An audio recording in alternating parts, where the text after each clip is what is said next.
Nós vamos formar essa mesa agora.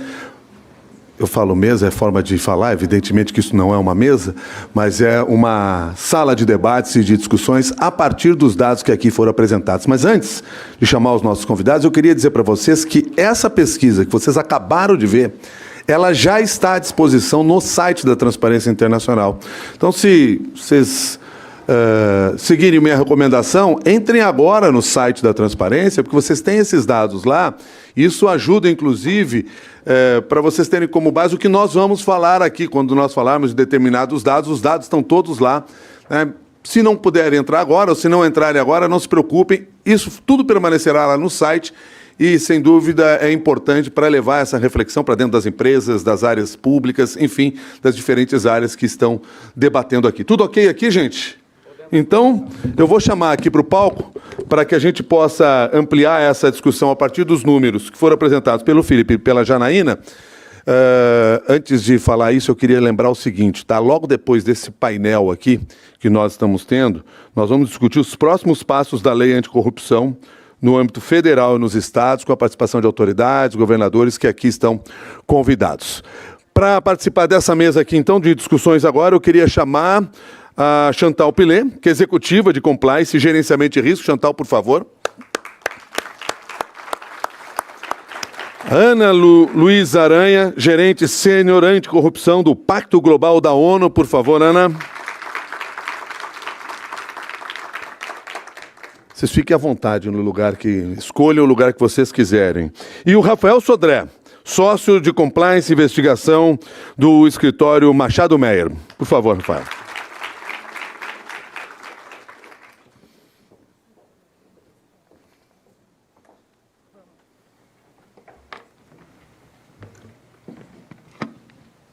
Eu também venho para essa mesa aqui agora, para a gente começar a conversar. Bom dia a todos vocês. Obrigado pela participação, por ter aceitado aqui o convite. Tenho certeza que a gente vai poder avançar bastante a partir dos números que foram apresentados. Eu não sei se vocês sabem, vocês que aí estão, aqui na minha frente tem um cronômetro. Um cronômetro que marca 30 minutos nesse exato momento. E que assim que eu disser, largou, ele é disparado e é o tempo que nós temos para falar. E nós vamos tentar dar uma dinâmica suficiente aqui nessa nossa conversa para que todos os assuntos possam ser devidamente discutidos aqui nesse nosso encontro. Então, fiquem à vontade em largar esse cronômetro e a gente seguirá o compliance do tempo com rigor. Pode ter absoluta certeza de vocês. Posso começar pela Chantal? Vamos lá? Uma das coisas que me chamaram a atenção aqui, tenho certeza que chamaram a atenção também de vocês a propósito desse tema, é esse olhar que as pessoas têm sobre o compliance, o quanto o tema da conformidade cresce nas empresas, se aprofunda nas empresas, mas o quanto ainda está imaturo ao mesmo tempo. Parece até uma contradição, a imaturidade do tema do compliance. Vocês, no Pacto Global, têm uma ação que pode ajudar essas empresas a ganhar maturidade. A partir desse tema em que se falou de dar autonomia, de dar segurança, de dar apoio àqueles profissionais que estão à frente do compliance. Eu confesso a você, Chantal, e desculpa o tamanho da pergunta, mas é que quando eu ouço assim, que há um grupo dentro das empresas que é responsável por isso, me incomoda um pouco. Me incomoda um pouco, porque se há um grupo responsável por isso, quer dizer que todos os demais são irresponsáveis por isso, e a gente tem que mudar esse discurso, porque cada um dentro da empresa é importante nesse trabalho de autonomia, e todos têm que ter autonomia, segurança e apoio para que essas regras sejam rígidas. Mas fala para a gente sobre o movimento que vocês realizam no Pacto nesse sentido de combate à corrupção. Perdão, Ana. Perdão. Eu comecei aqui pela ordem que eu estava na parede, e a Chantal só me olhando com uma cara estranha, né? Ana Luísa Aranha, me perdoa, vai lá. Vou roubar a pergunta. Vai lá. Para mim. Bom, primeiramente, bom dia a todos e a todas. Um prazer estar aqui hoje, uma honra, retornando aqui a uma casa que já foi minha, Transparência Internacional, aqui no Brasil.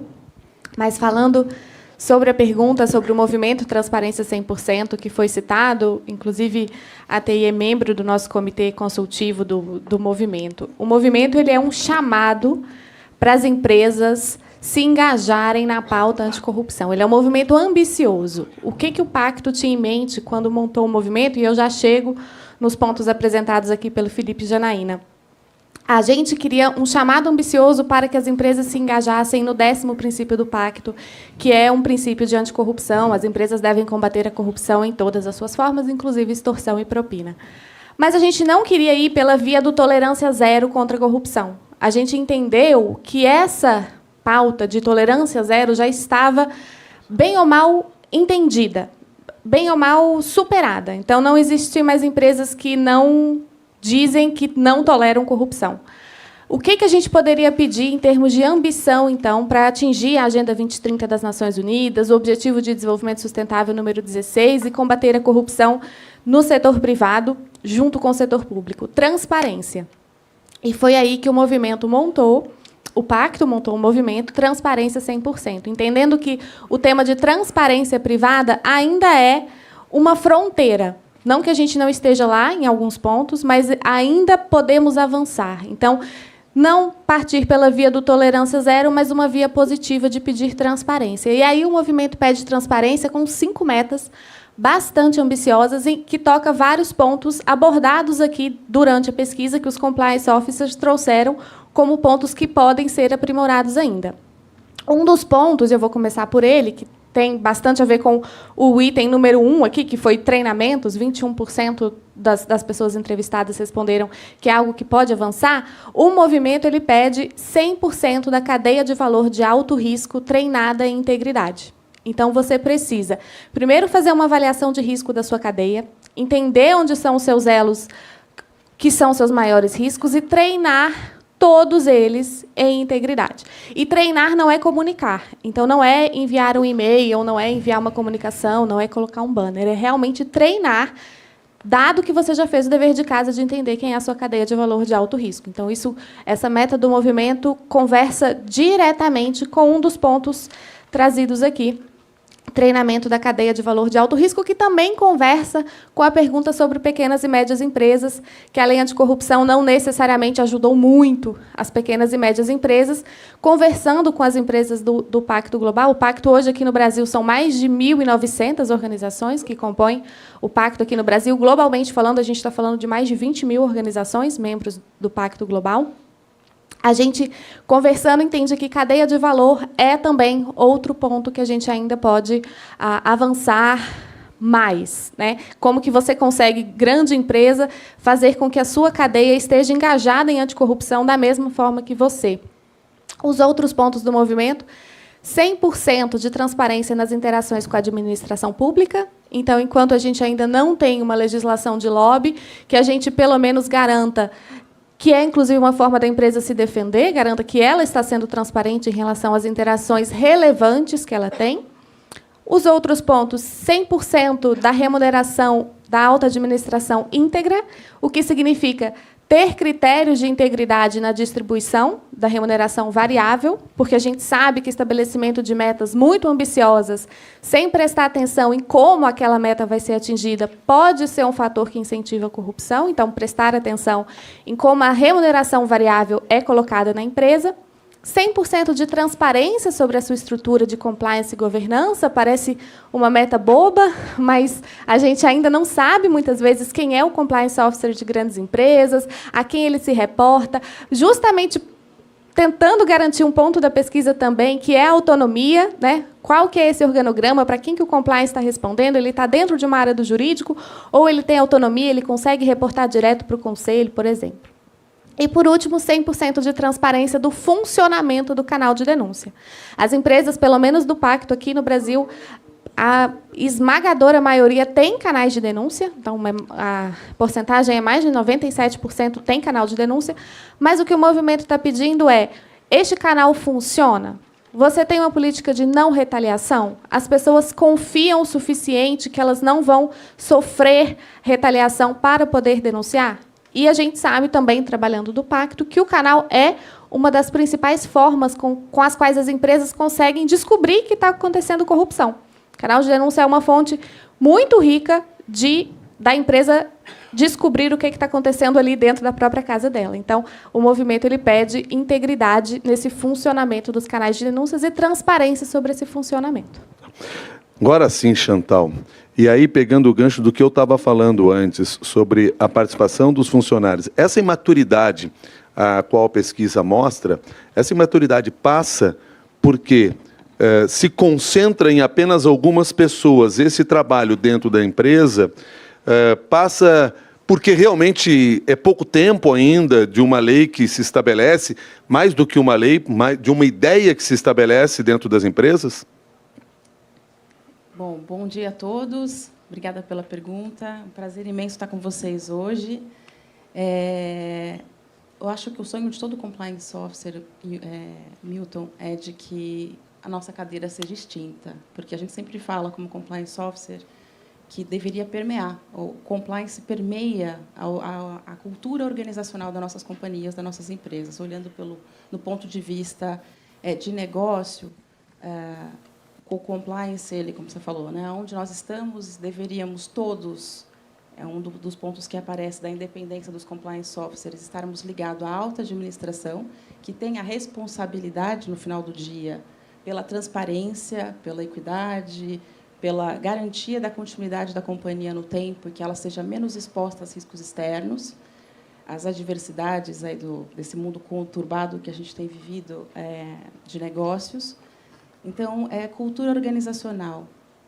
Eu tive a oportunidade de trabalhar 4 anos e meio numa grande organização como compliance officer, e as coisas estão extremamente ligadas com cultura de empresa, com cultura organizacional, canal de denúncia, por exemplo, uma gestão inclusiva, uma gestão onde que as pessoas consigam acessar canais, as pessoas são livres para falar, para se expressar. Reuniões, quando a gente fala de governança corporativa, por isso que permeia do início ao fim.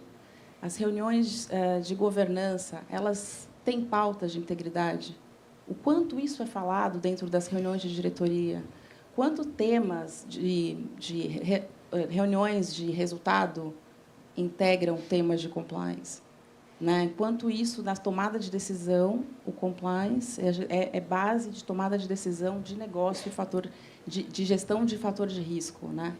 Então, como gestão de risco, uma regra básica de governança corporativa, os administradores das nossas companhias, e muito do nosso Brasil, a gente tem essa deficiência que mostra aqui, porque as nossas empresas, poucas delas, a gente tem pouquíssimas empresas de capital aberto, poucas empresas reguladas. As pequenas e médias empresas não têm essa estrutura de governança madura, né?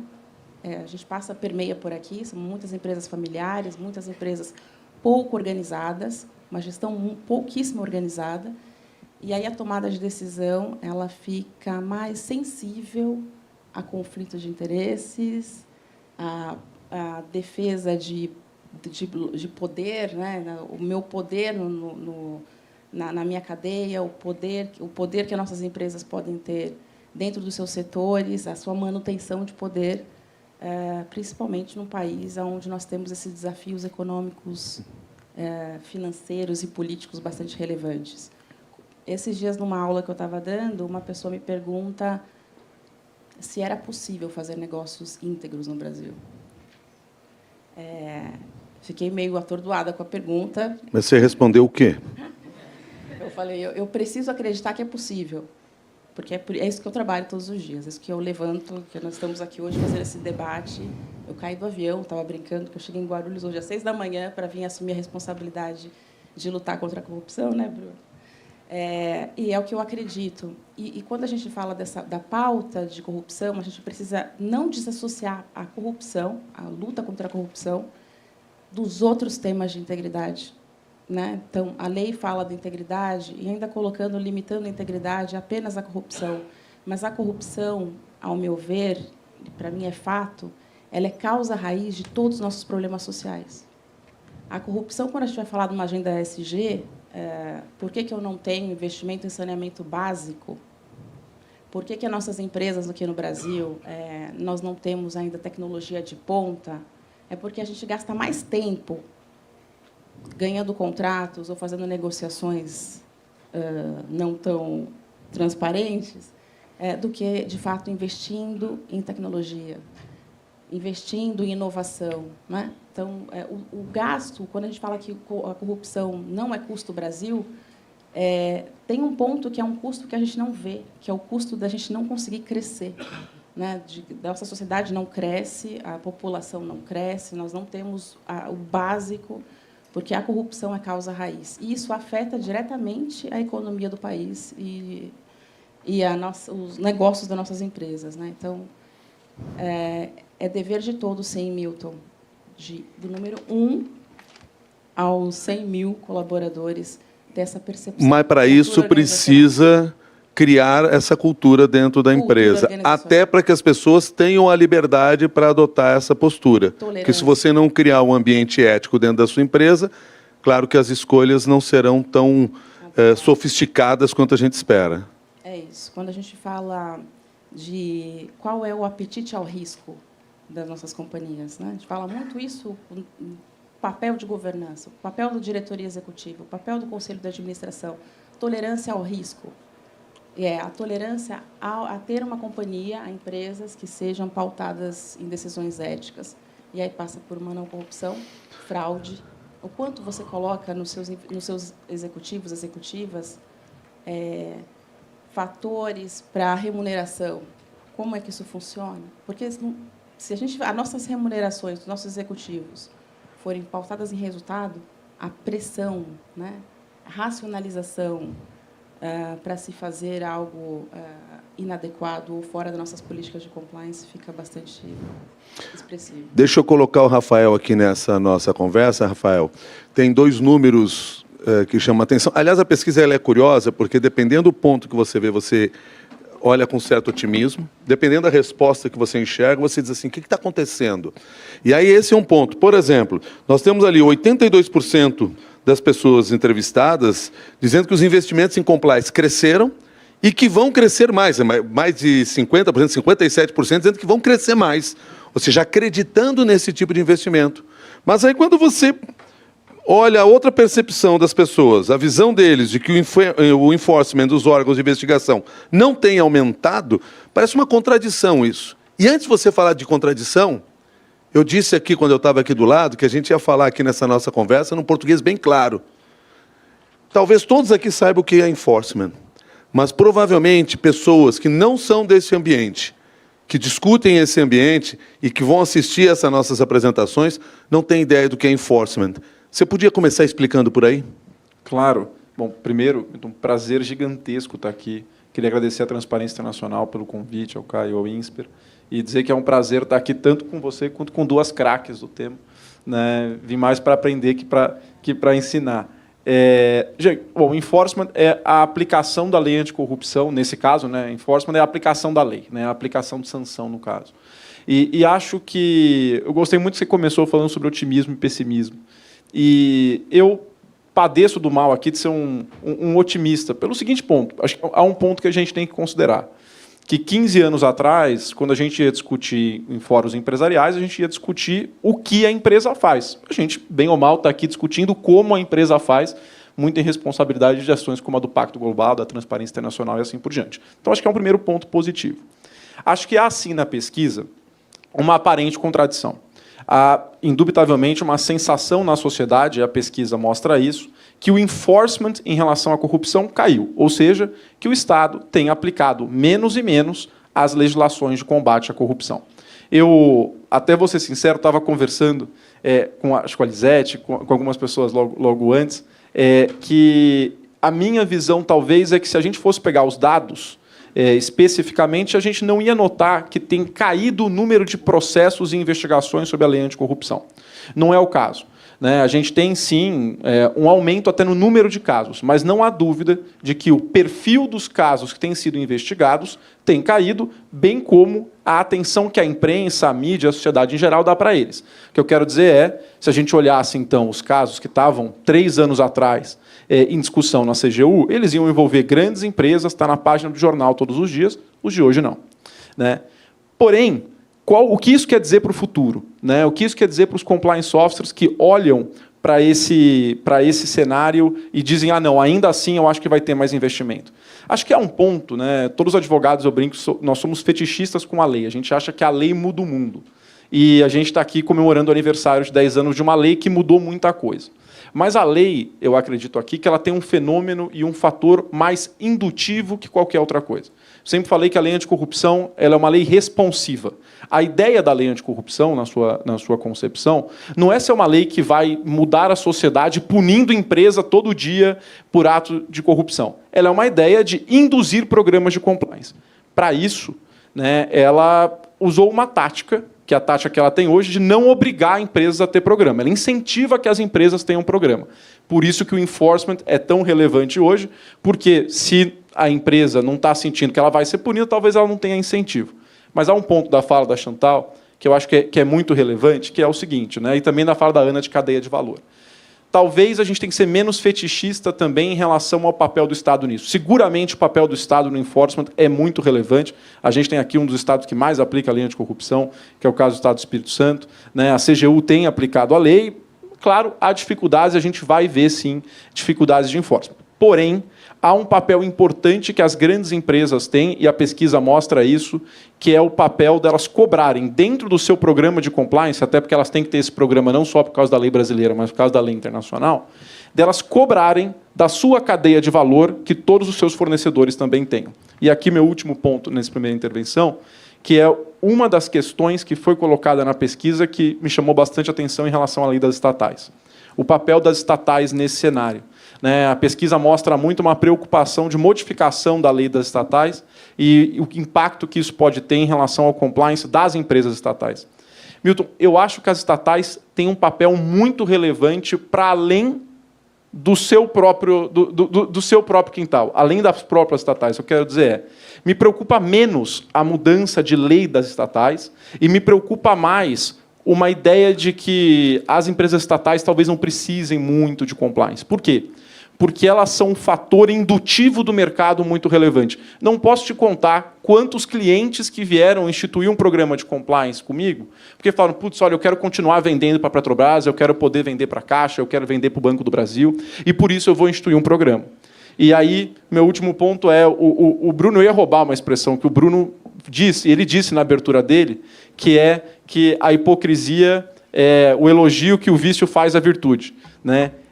Muita gente fala, pô, mas esse programa de compliance que a empresa adota só para atingir, só para poder vender para a Petrobras, ou o programa de compliance que a empresa adota só porque ela tem que cumprir uma norma, esse é um programa de compliance só formal. Concordo, o ideal é que ele seja material, mas mesmo o programa de compliance só formal, ele serve a algum propósito. É melhor do que nenhum.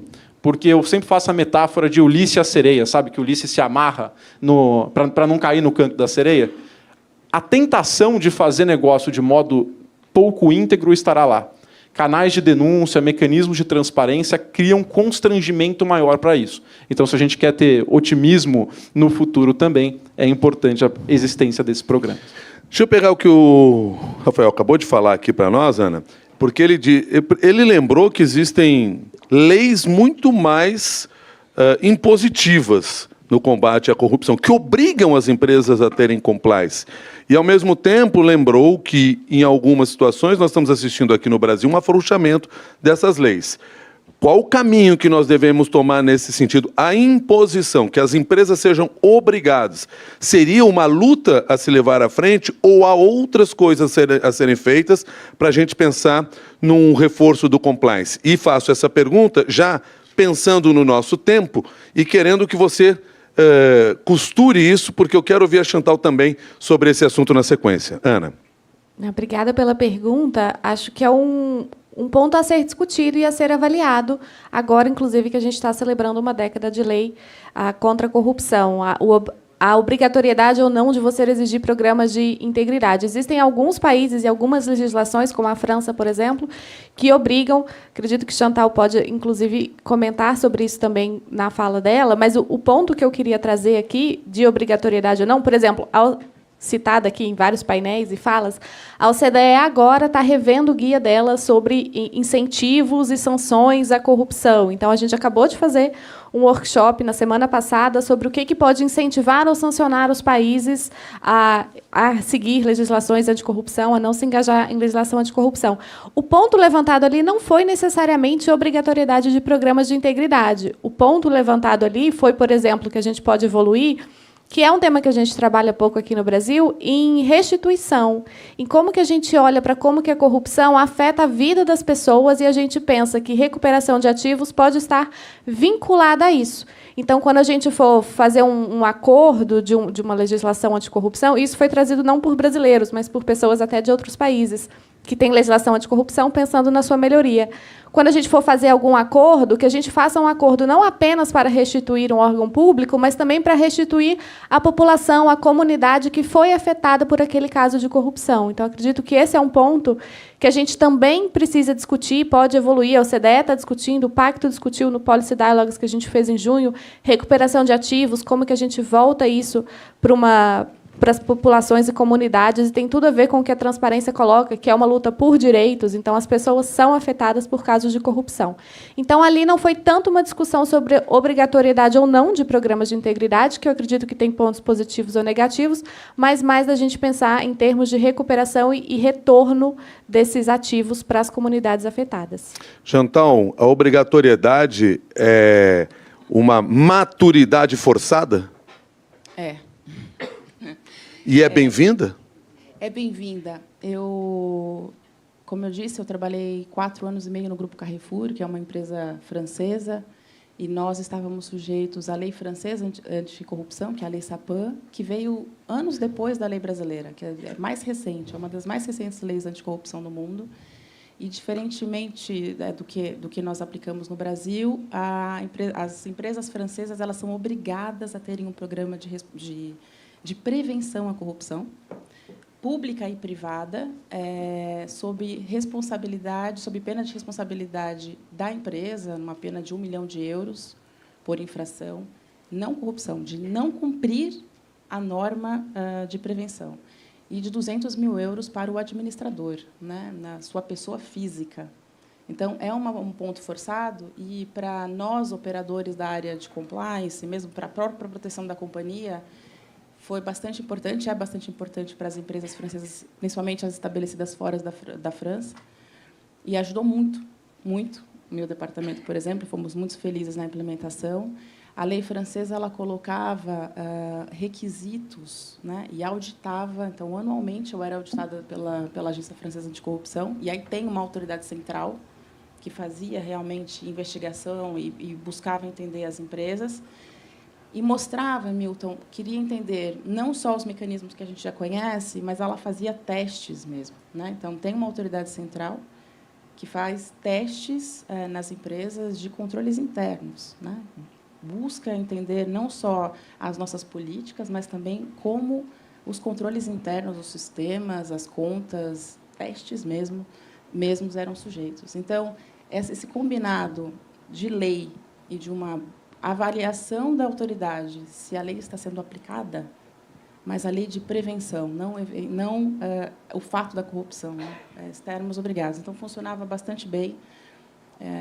E eu acho que já temos debates aqui no Brasil, a gente estava falando há pouco, de uma eventual obrigatoriedade para as empresas brasileiras também nesse mesmo sentido, de termos mecanismos de prevenção. O Rafael pediu a palavra aqui. Não, só ia fazer um comentário, que é um ponto legal da pesquisa também, que eles apresentaram muito bem, né, que os próprios profissionais de compliance apontaram que o grau de independência das áreas de compliance é baixo, né?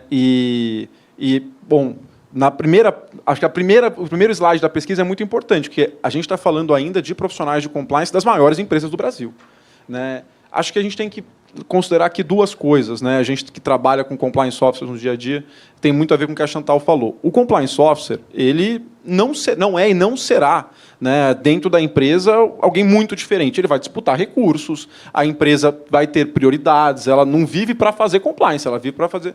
E dentro desse cenário, o compliance officer, e a gente vê isso na pesquisa também, ele muitas vezes precisa de apoio externo. O enforcement, ou seja, a aplicação da lei, é o que ele chega no conselho de administração e fala, gente, está vendo, o bicho está pegando, eu preciso que demais, né, a gente precisa olhar para essa questão. Não está tendo enforcement? Olha, o meu cliente, o cliente para quem a gente vende, dentro da política de cadeia de valor dele, está exigindo que a gente entregue demonstrativo do nosso programa de compliance. Eu sei que a gente está sem dinheiro aqui, mas a gente precisa fazer isso para continuar vendendo. E um terceiro ponto, que acho que o ponto da Chantal bem colocou, é que pode ser, olha, eu tenho que fazer porque eu tenho que cumprir uma obrigação legal. Talvez esse seja um caminho aí. Eu sei que o ministro da CGU, talvez, ou acho que a secretária executiva da CGU vai estar aqui à tarde, é um ponto que eu sei que a CGU está olhando. É uma possível modificação legal. Ana, você quer comentar em cima desse tema? Quero sim, porque, inclusive, discutindo sanções ou incentivos, né, qual seria o melhor caminho de trabalhar com a pauta anticorrupção no cenário internacional, a reputação da empresa é não quero usar uma palavra em inglês, um driver, é algo que move as empresas e as companhias. Então, para pensar na reputação, ela vai pensar no enforcement, ela vai pensar, a lei está sendo aplicada ou não? Qual a probabilidade de eu ser pego?